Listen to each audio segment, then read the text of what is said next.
I made 4 visits to Delaware Elementary School in Evansville, Indiana that ranged from about 30 to 45 minutes each. While I was there, I was observing reading and writing literacy in the classroom.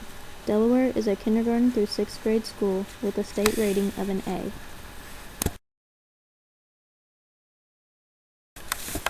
I was in Mrs. Stevens' 2nd grade classroom for my visits. She has 23 students, with 95% of those being Caucasian.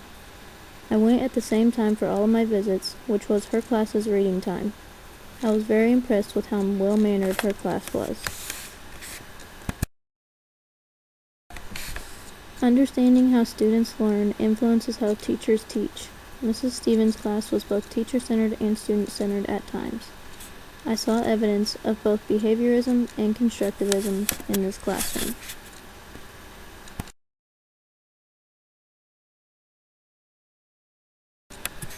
Behaviorism was evident in this classroom when the teacher was presenting many lessons, such as the picture shown.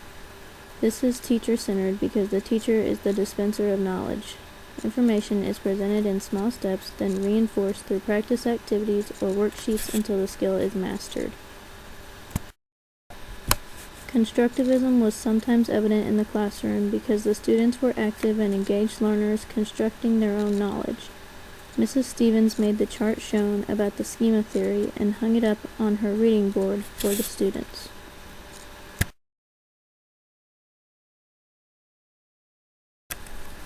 During my visits, I often saw Mrs. Stevens assessing the students individually at a table similar to the ones in the pictures shown.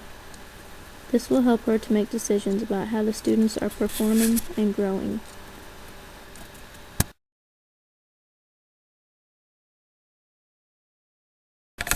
Mrs. Stevens has an independent reading task each day. Before, they sit on the floor in front of the Promethean board and learn about the topic of the independent reading task. Usually the teacher will ask the students to read the words aloud along with her. Then they have a grand conversation where she asks students questions and they answer orally. While participating in grand conversations about the mini lessons, Mrs. Stevens would sometimes ask the students to discuss something with their shoulder buddy. They would turn and face a partner and discuss the topic quietly until the lesson proceeded. This is a great example of oral language. Another example of oral language in this classroom was when students had independent reading time. All of the students would read quietly to themselves. Mrs. Stevens has a paper hung on the reading board that says, "Good readers listen to themselves read."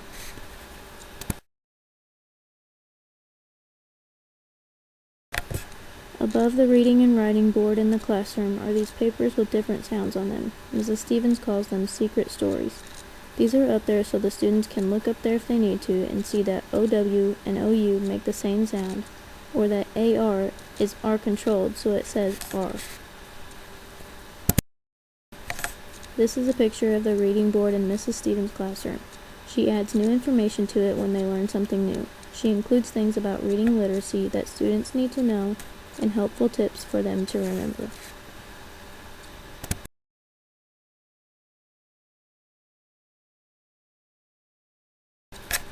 The reading workshop in this classroom consists of a focus lesson, independent reading time, and a group share. On the reading board paper, she includes what this time should look like and what it should sound like.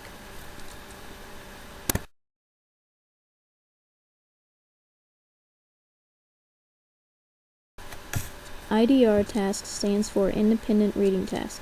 Students are given this task after having a short reading lesson, such as making predictions about a text, retelling a story, or answering questions about a text. Students do this independently in their own space of the classroom with their reading books. This is an example of a mini lesson before the IDR task. Mrs. Stevens takes notes on big chart paper during the lesson, then adds it to the reading board for students to refer back to later. I really like this lesson because it really gets students thinking while they are reading their books. When given an IDR task, students get their reading boxes, which are the blue tubs in the top picture. They each have 6 to 8 books in it along with a journal. Mrs. Stevens' class library is located in the white tubs. Students know their own reading level, so each Friday she lets them pick 6 to 8 new books for the next week. This is the writing board in Mrs. Stevens' classroom. It reminds students how to edit, proofread, and analyze, and also reminds them of certain words and rules in writing literacy. She also updates this writing board after learning something new, just like she does with the reading board. The students also use writing by doing reading logs. There is a notebook and writing utensils included in their book tubs for the students to record their thinking, observations, or questions about the book they are reading.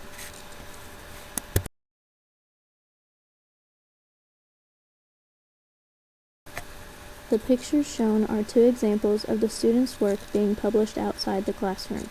The first picture is of the students' reports on sea creatures. The second picture is of a short writing of places the students have gone. I like that Mrs. Stevens allows them to draw pictures on their papers. They will soon be writing letters to Santa. I really enjoyed this project because it allowed me to experience the things we talk about in class. I got to see spelling tests, mini lessons, grand conversations, independent reading, and much more. I also had the opportunity to talk with Mrs. Stevens about some of the things we were looking for in her classroom. I really liked the way Mrs. Stevens had her classroom set up and the way that she taught. I would like to set up my future classroom similar to hers. I also thought she did a great job teaching reading and writing literacy. I learned a lot by just visiting her classroom 4 times.